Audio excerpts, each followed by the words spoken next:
Alright, and live from the Kenyatta University Communication Center, you're just in time for the Friday edition of the KUTV Prime Time News on this 31st day of the month of October, the final Friday of the month. And a lot has been happening in the country. But first, let's take a look at tonight's top stories.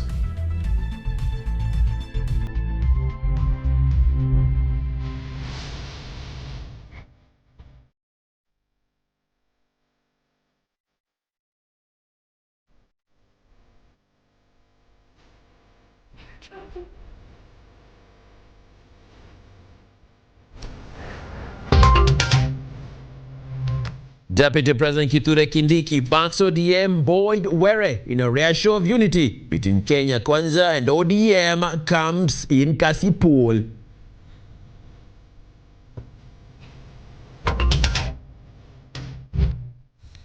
President William Ruto launches housing project in Busia, urging residents to embrace his development agenda over politics.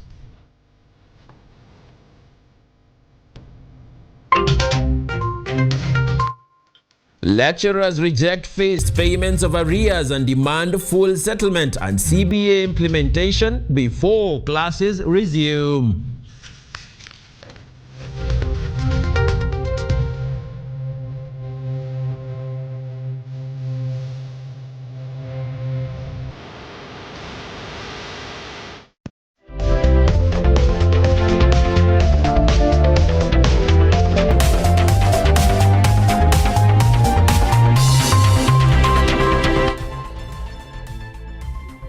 My name is Emmanuel Kutosi, and joining us in the sign language interpretation is Francis Okinyi. Now, a Kenyan journalist, Shaban Shoka of Nyota TV, based in Kwale County, has been arrested by Tanzanian authorities at the Horohoro border. Shoka was part of the fact-finding mission with a team of human rights activists. According to preliminary reports, Tanzanian police accuse him of entering the country without clearance and conducting journalistic work without accreditation.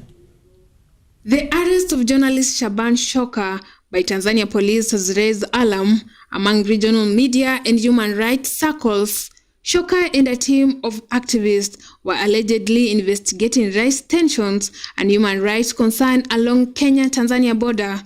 Following recent post-election unrest in Tanzania, authorities have accused the group of trespassing, a charge that activists say is being used to intimidate journalists and civil society workers. The activist Walid Sketi of Vocal Africa, Francis Auma of Muslim for Human Rights Muhuri, and Brandley Ouma of Concerned Citizen addressed the media in Mombasa after returning safely to Kenya. They condemned the arrest as unlawful and called for immediate diplomatic intervention to secure Shoka's release. Mimi na wenzangu hawa wakereketwa tukahepa, tukaacha hata gari pale, tukahepa, manake walikuwa wanatufukuzia physically, they wanted to arrest us. Hatukujua tumekosa nini na hatukuelewa ni vipi, lakini tunapoongea yule mwandishi wa habari ameshikwa na amebaki pale, amekuwa detained na we fear for his safety. Na vile mambo yalivyo Tanzania, sijui utamfanyaje. Sasa tuna appeal tu kama Kenya inaweza intervene haraka na ili achiliwe, manake tunahofia usalama wake. Shaban amebaki chini ya ulinzi ya Tanzania na amekuwa detained Tanzania. Hivi ninapoongea wakati tulipokuwa tunakaribia eneo la Lungalunga, tuliweza kusimamishwa na mmoja wetu ambaye alikuwa ni huyo Shoka kutoka kituo cha Nyota FM aliweza kushikwa, na waliomshika si maafisa kutoka Kenya, waliomshika ni maafisa ambao walijitambulisha, manake walikuwa wamevaa plain clothes kutoka Tanzania.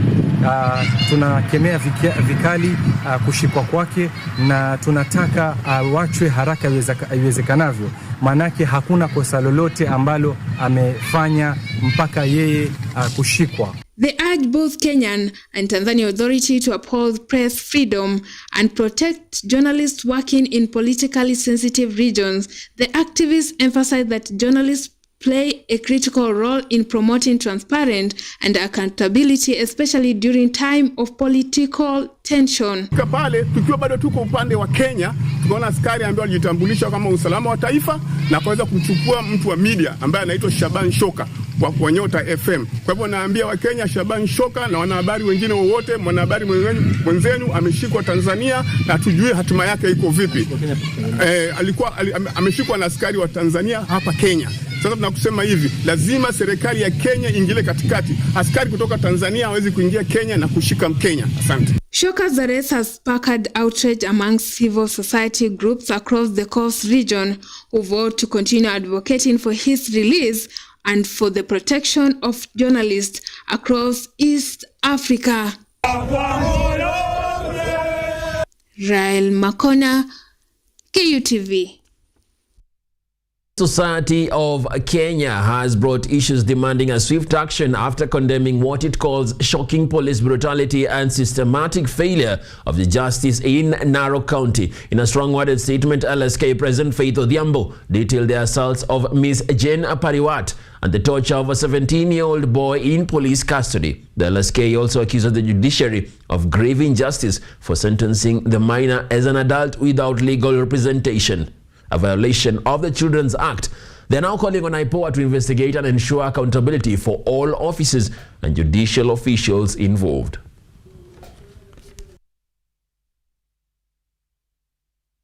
Political matters where campaigns for the Kasipul parliamentary seat are heating up. Deputy President Kithure Kindiki today led the push for the ODM candidate Boyd Were in a rally that painted a rare picture of political unity. Government allies appearing to quote ODM, signaling a surprising closeness between the Kenya Kwanza Alliance and the Orange Party. Twende zote juu nyumba ya baba, nyumba ya baba. It's a race to fill the vacancy left. Kama hujapigia Boyd Were kura, ndoto ya baba haitakuja kwako. Kama unataka kuona baba kwa ndoto, pigia Boyd Were kura. Si namna hiyo? Sasa hivi I want to promise you sasa that the next budget we are going to do, huyu kijana ndio nataka nifanye na yeye kazi. Msiniletee mtu mwingine tafadhali sasa. Toki kwa broad based. Tumeonja machungwa ya broad based government.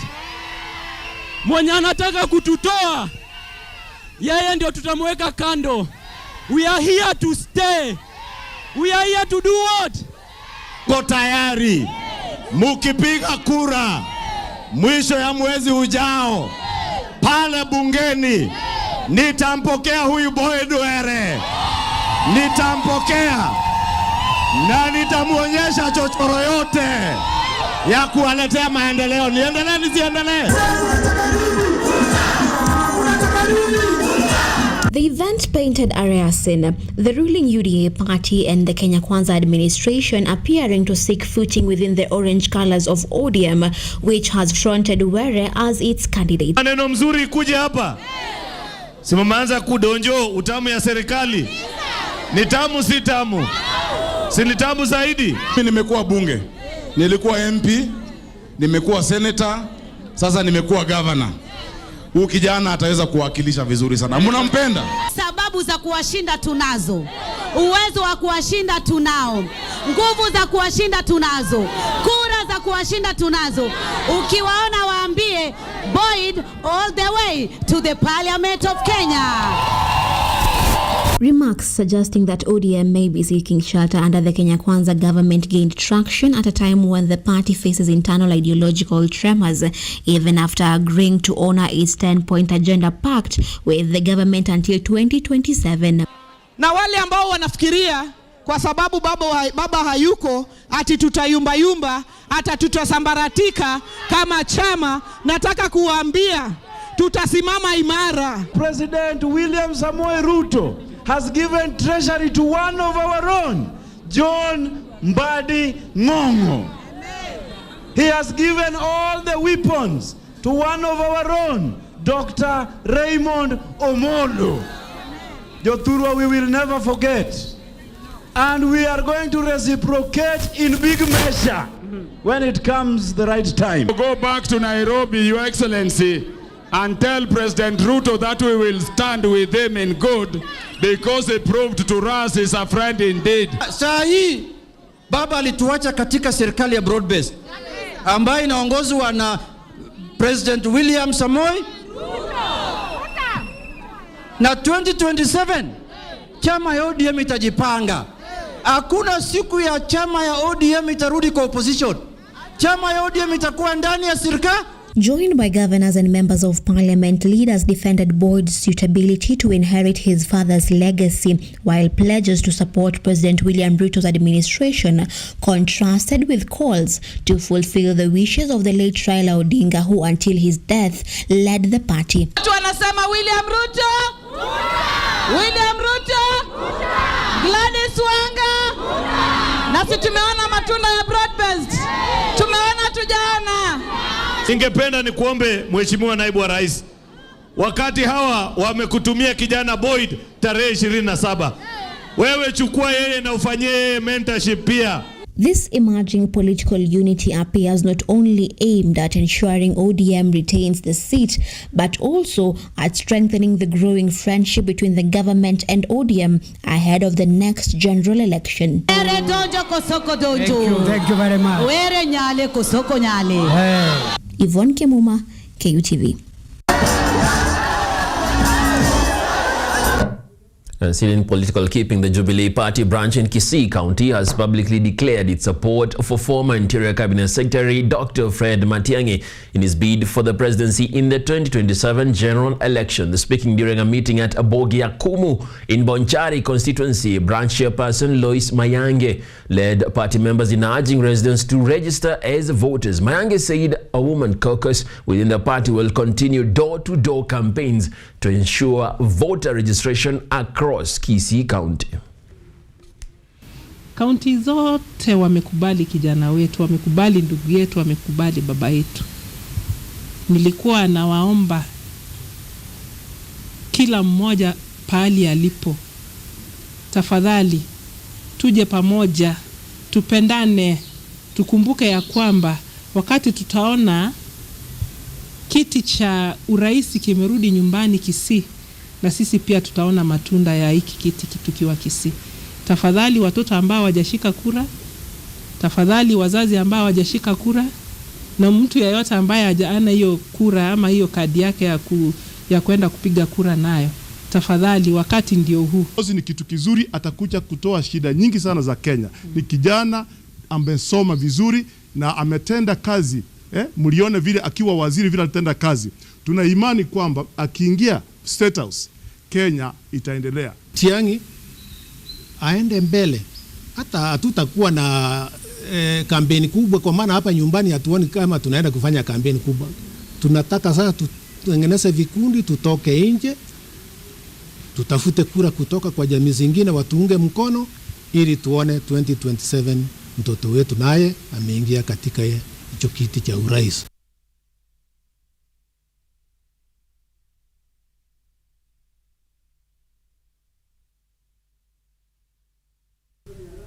We head on to the Western region, where President William Samoei Ruto continues his Western tour of development tour, urging residents to support his government's agenda. Speaking in Busia, he said real change will come through work, not politics. The president launched an affordable housing project in Funyula as local leaders pledged support for his administration's efforts.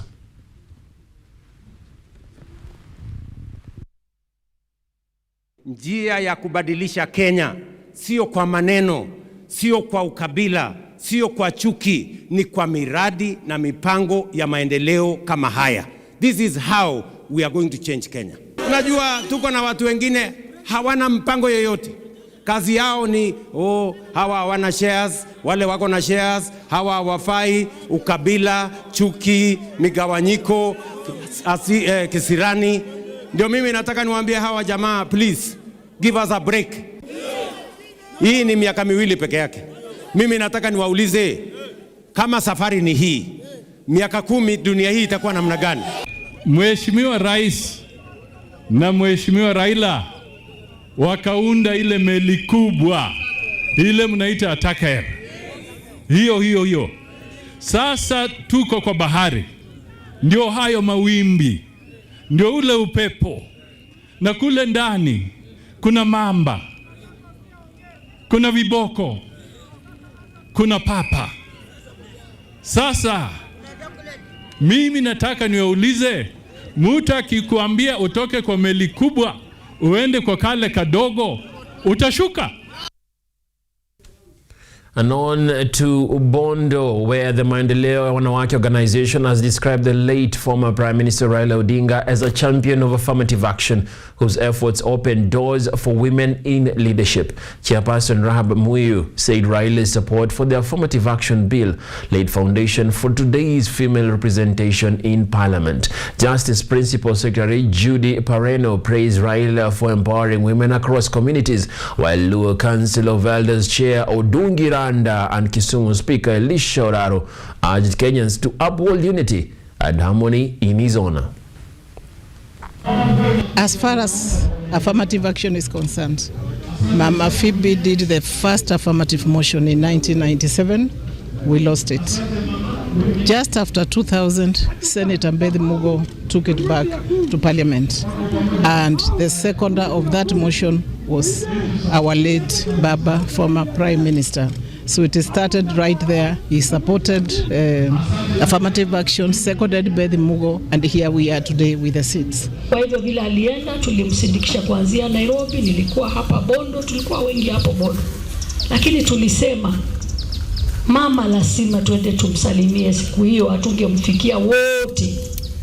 Na pia tufike hapa tuone penye baba yetu amelala, kwa sababu siku hiyo tulikuwa wengi sana, hatungeweza kuona vile vizuri alilala. Na leo ndio tukaondoka tukisema twende tuone baba yetu amelala wapi. Twende pia tuone mama yetu Aida Odinga na familia yake na watoto wake, wajue kwamba tumerudi tena. Tulikuwa Bondo ndio, lakini watu walikuwa wengi, lakini tumekuja kuwaona tena, kusema pole na kuwa pamoja na nyinyi nyote. The person who died recently by the name Raila Odinga is a man of unity, and he left us with that unity, and we are still talking about that unity. As the care of Luo community, I'm asking our people, our leaders, and everybody to united after the death of Raila Odinga.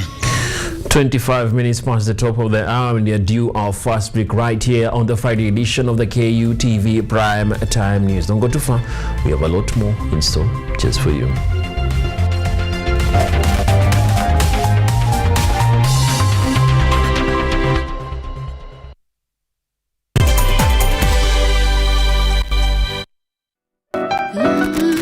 Miti miti, panda panda, miti miti.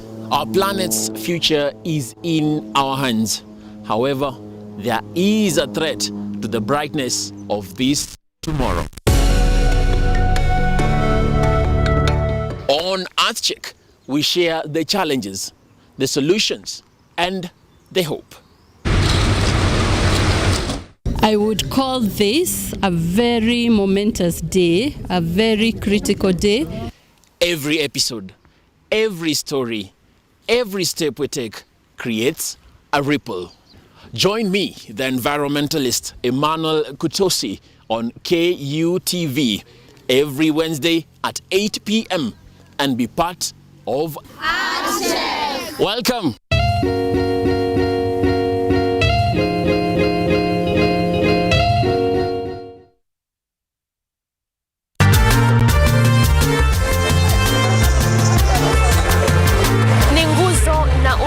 Wa jamii. Kupanda shuka akawa tuzo, ukakamavu wake ukatii na kumfanya mwenye bidii. Kwa machozi na makeke akabaini jinsi ya kuwini. Huyu ni mwanamke ngangari, kwa jinsi alivyo ngari ngari. Mimi ni mwanamke mwake mwake. Usikose kutazama kipindi cha mwanamke mwake mwake, nami Caroline Kimwele.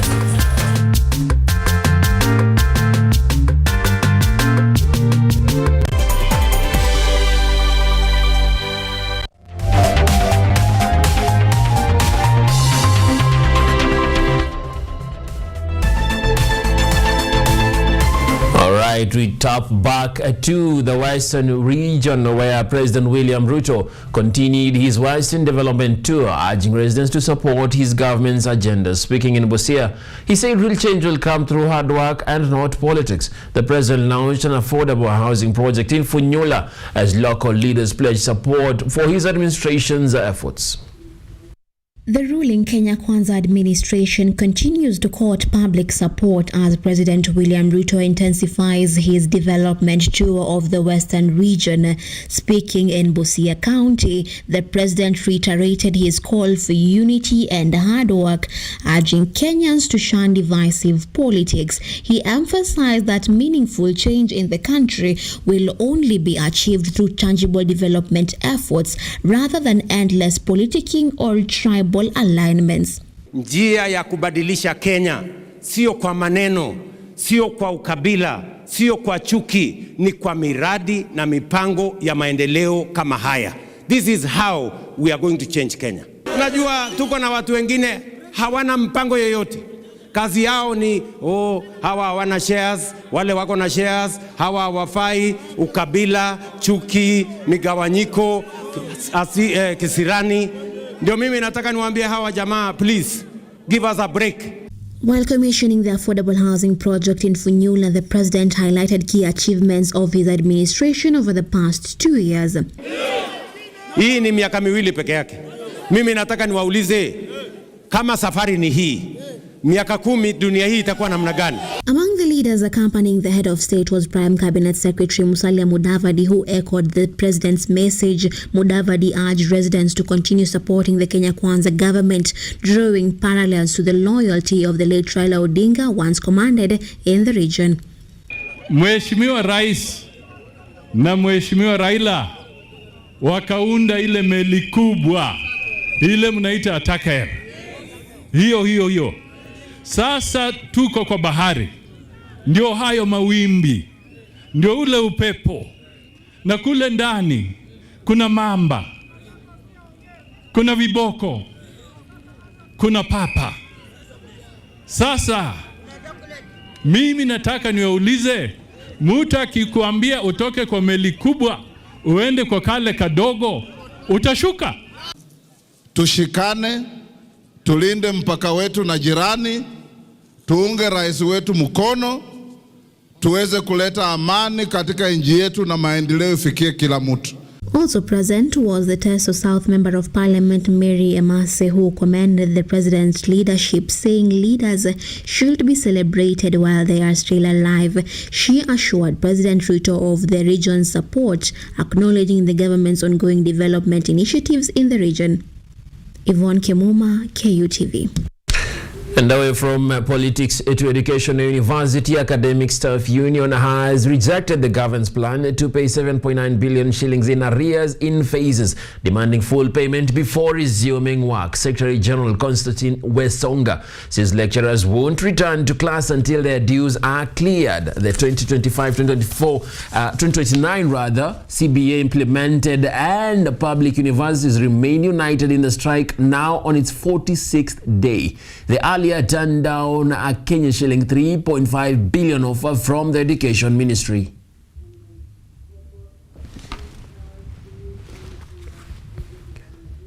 Now elsewhere, President William Ruto has presided over the groundbreaking of new student hostels at Bumbe National Polytechnic in Funyula, Busia County. The project reaffirms the government's commitment to expanding access to quality technical education and improving student welfare across the country.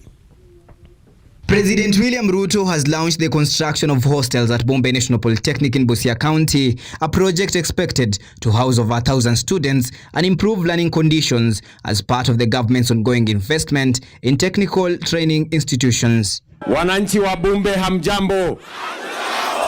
President William Ruto announced a 9 million shilling allocation for the construction of a stadium in Busia town, saying the project aims to promote sports, nurture local talent, and provide youth with more opportunities for growth and recreation within the county. Mimi nikamwambia na viongozi wenu hawa wabunge, nikamwambia mimi najenga stadium kubwa in Eastern Central Africa, Nairobi, inaitwa Talanta Stadium. Si ndio? Lakini hiyo haitakuwa ya muhimu kama hatutajenga stadium Busia. Ni mnanielewa? Sasa nimewatafutia pesa shilingi milioni 900 ya kujenga stadium Busia town. Finyula, a member of parliament Wilberforce Oundo, welcomed the Bumbe National Polytechnic hostel project, saying that it will create more jobs during construction and boost the local economy and significantly improve students' welfare by addressing accommodation challenges facing many learners in the institution. Na pia tushikane national government na county government tuimarishe vyuo vyetu vya TTI na vocational training center. Kwa wakati huu kuko na shida na county governments kwa sababu inadequate funding. So we are just requesting the national government to coordinate with the county governments so that we improve the level of training at this level. President Ruto said that the government has set aside 1.8 million shillings for the construction of modern markets in Busia County, aiming to support small-scale traders and enhance business environments, promoting economic growth through improved trading facilities in the region. Hapa Muluanda tunajenga soko ya shilingi milioni karibu 100 in Muluanda here. Nyinyi mnanielewa? Mnanielewa? Tunajenga soko kubwa sana Busia town. Na tunajenga soko zingine 14. Tumetoa pesa ya serikali 1.8 billion ya kubadilisha hii Busia, tujenge soko ya kutosha ndio wakulima wakitoa mazao yao mashambani wawe na mahali pazuri pa kuuzia. Cabinet Secretary Wycliffe Oparanya urged Busia residents to work hard and embrace irrigation to grow coffee, saying that the region has great agricultural potential and could benefit economically from diversifying crops beyond traditional farming practices. Nataka watu wa Busia tutafanya irrigation, tuone ya kwamba kahawa inakuzwa hapa Busia, ndio nyinyi muweze kupata maendeleo kwenda mbele. Tuko pamoja? Nitashirikiana na Bwana Otuoma kama gavana wa area hii, tuone ya kwamba mambo ya kahawa iko hapa, si ndio? President William Ruto's visit to Busia adds to a series of development projects launched across the country, focusing on education, infrastructure and youth empowerment as part of his administration's broad agenda to promote inclusive growth and equal opportunities in all regions. Now on to my director's home place in the Shakahola forest that continues to bear the painful scars of tragedy. For the family of George K. Okaka in Butere, Kakamega County, closure finally came as they received the remains of 4 of their loved ones among the 6 lost in the cult's dark mission. After months of waiting, the family has begun the painful journey of the farewell and healing. For George K. Okaka, the horror of Shakahola stole his wife and 5 innocent children. Today, in a somber ceremony at the Malindi Sub-County Hospital mortuary, officers from the Directorate of Criminal Investigations, the DCI, and the Government Pathologist Office handed over bodies of his wife and 3 children, aged 15, 11, and 6. This moment of reception is a tragic confirmation of a loss that has shattered his life. Mimi nilikuwa hapa mwezi wa 3, nikaleta DNA kwa ajili ya bibi yangu na watoto wangu 5. Kwa saa hii wenye wamepatikana ni miili 4, bibi na watoto 3, wengine hawajapatikana. So kwa saa hii nataka niregee kwa mikono ya wazazi, tupange vile tunaweza fanya mazishi. Okaka recounted the heartbreaking beginning of his nightmare. His wife's descent into the cult began in 2019 while the family lived in Nairobi's industrial area, drawn in by the teachings of the controversial preacher Paul Mackenzie. He tried desperately to save them, moving his family to Makongeni, but the cult's insidious influence had already taken root. His efforts to shield them were tragically in vain. Nilikuwa natoka kazi, natoka kwa nyumba naenda kazi, naye ameshikana na wamama wa ploti wanampeleka kwa hiyo kanisa. Wakati niligundua, nikamtoa mahali alikuwa anaishi, nikamleta pande ya ya Makadara. Kumbe tena branch nyingine iko Makongeni. Nikatoroka na bibi yangu na watoto paka nyumbani. Nikajaribu tena kutoroka mara ya kwanza paka Mumias.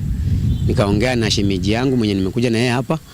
Akaenda Mumias akawachukua akaweka police station. Kumbe bado alikuanga na hiyo namba kwa akili yake. Alikuwa akipata simu ana connect na wao huku. Kufika mwezi wa 3 ndio hiyo kitu kaanza kutrend kwa TV. Nikaambia babake, unaona hiyo kanisa inasema ya Mackenzie, hapo ndio bibi yangu ako na watoto wangu. Now, as he prepares to bury his wife and 3 children, the grieving father's ordeal is not over. He holds on to a faint hope. The remaining bodies of these two youngest children, aged 4 years and just 8 months, are still missing. Bado mbili bado. Mtoto mwenye alikuwa mdogo wa miezi 8 na mtoto namba 3 kijana wa miaka 4 ndio hawajapatikana. Mtoe Nairobi alikuwa ameshatoa watoto kwa shule. Amewaambia mavazi, masomo, madawa hospitali haifai.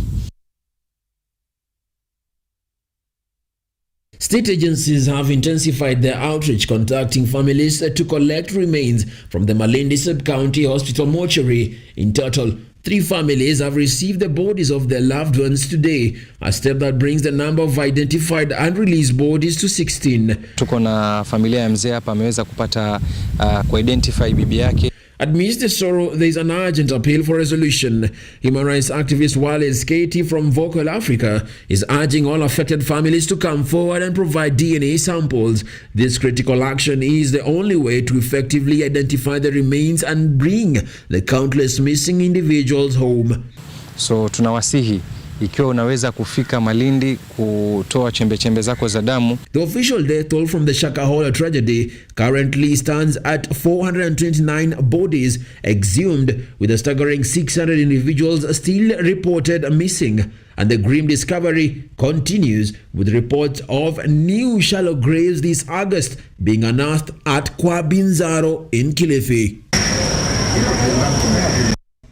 And the schools close for the long December break. Parents in Migori are being urged to take charge of their children's welfare. County Parents Association Chair Julius Kiberenge says teachers have done their part. Now it's the parents' turn. He's urging families to keep children busy with positive activities like farming, sports and family businesses, and also called on principals to show leniency to struggling parents. I urge parents to take care of your children, especially daughters, so that come next year they don't go back to school with the pregnancy.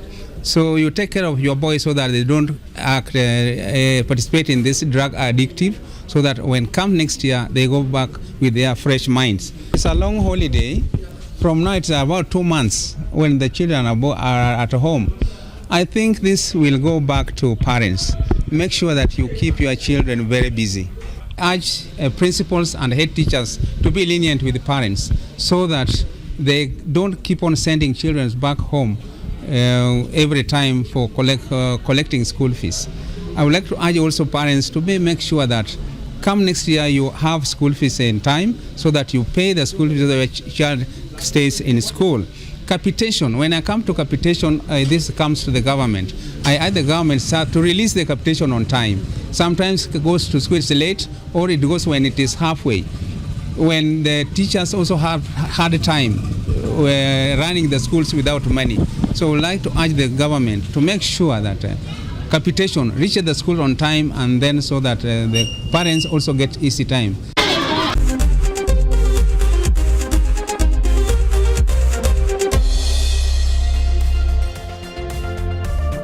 It's about that time to get sporty. Now, football giants Gor Mahia have been fined 300,000 Kenya shillings by the FKF Disciplinary Committee over security lapses and crowd trouble in their league opener against Bidco United at Kasarani. The club was faulted for failing to control fans who forced entry without tickets and clashed with police. FKF says despite outsourcing tickets, Gor must ensure safety as per CAF and FIFA rules. They have 14 days to pay or risk stiffer penalties. Gor Mahia currently sits second on the league table with 12 points. And on branches of the Football Kenya Federation FKF in the central and eastern regions have commended the Kenya Kwanza government for its substantial investment in sports infrastructure and talent development. The leaders praised the construction and upgrading of stadiums across the country as evidence of a government that values grassroots talent and sports professionalism. And challenge all the young people here, all the people who are here. I'll only encourage you, majamaa, tusidanganya na kusema ati one term ama two term. The government, if we have a reason to vote this government, is the kind of investment, the kind of things that the government is doing. Tell me in Machakos, whether we don't have a stadium. Tell me in a place, I was actually looking at a certain commentary where somebody was saying that in Kutv County, a place where people never thought that it could be a stadium. They have a stadium. The government has supported the sport than ever before. Na hiyo tu appreciate na tuseme kwa sababu serikali ngapi zimepita. Give a single ile imejitolea kusupport Harambee Stars kuliko hii serikali. Na tunashukuru wale walitusaidia naye. So wale wanafikia mkuu kama wewe, waambie walete hata ingine, kuna timu zingine Black Panther na zingine pale Meru, na tunashukuru.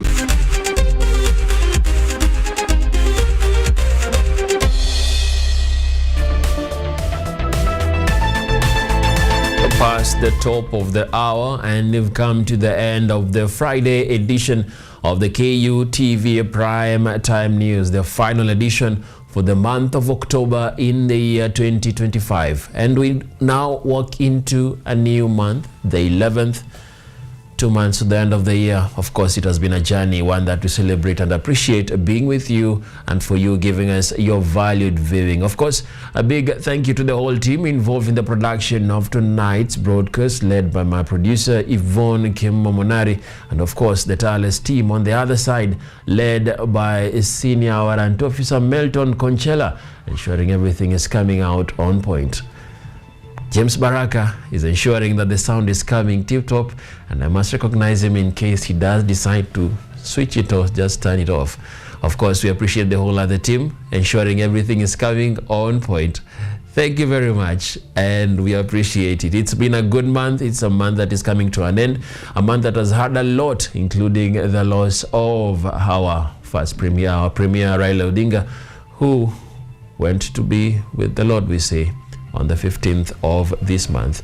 A lot is happening, and a lot is coming for us, of course, as the Republic of Kenya. My name is Emmanuel Kutosi, and the sign language interpretation we've been sailing through in the safe hands of Francis Okinyi. From me, it's good night, and see you on the other side.